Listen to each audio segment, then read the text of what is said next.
And the youth have been urged to join financial institutions with a view to strengthening the economic muscle as COVID-19 continues to batter the economy. And the adverse effects of the COVID-19 pandemic have continued to push many Kenyans to the edge economically. Residents living along the busy Meru Maua Highway, just a few meters from Kenya Methodist University main campus, have resorted to selling their household goods to make ends meet. SACCOs are calling on the youth to develop a culture of saving, challenging them to form small groups and start saving the little they earn from the manual jobs, especially during the COVID-19 pandemic.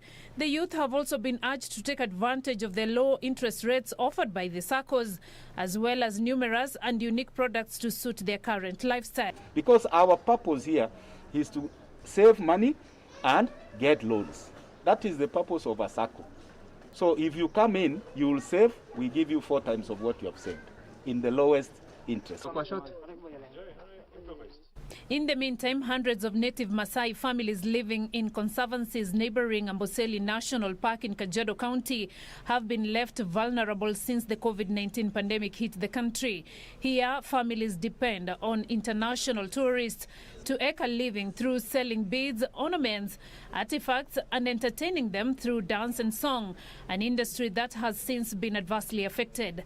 They called on the government to come to their aid by supporting them with sustainable programs during this period of the pandemic. Tangia hii COVID-19 ianze, tumepata changamoto mingi.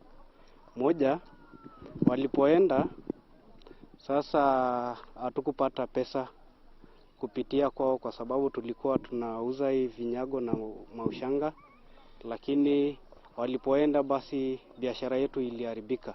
Kama vile tumepata hii corona, tumeathirika sana, tumeumia mahali pakubwa. Corona ilipokuja wageni wameenda tangia February mpaka saizi. Elsewhere, Nairobi Governor Mike Mbuvi Sonko attended the burial of one of his employees, Dr. Patrick Wathe Mwagangi, who died of COVID-19 complications. The burial, which took place at Kianika village in Mwingi Central Sub-County, was limited to 100 attendees, and all COVID-19 regulations as set by the Ministry of Health were followed to the latter. Only close relatives were allowed near the graveyard. And the adverse effects of COVID-19 pandemic have continued to push many Kenyans to the edge economically. Residents living along the busy Meru Maua Highway, just a few meters from Kenya Methodist University main campus, have resorted to selling some of their household items to sustain themselves during this pandemic. According to Pascal Njagi, alias Atom, the owner of this shop, residents have been selling the items to him so that they can buy food and pay rent. Zaida kuna ugonjwa wa corona, watu wako na sinda sana ya pesa. Watu wanauza vitu kwa wingi sababu hakuna pesa, wamekosa kazi. Ndio tunashughulika kununua hivi vitu tukiuza tena.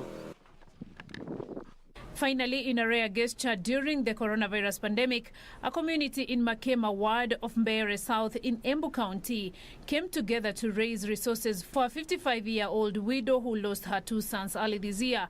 Priscilla Nduko, who has other 6 children with one mentally retarded, had a reason to smile as the members of the community congregated at her place for a fundraiser to construct for her a permanent house. Her 2 sons were swept by raging floods while crossing a river as they approached their home.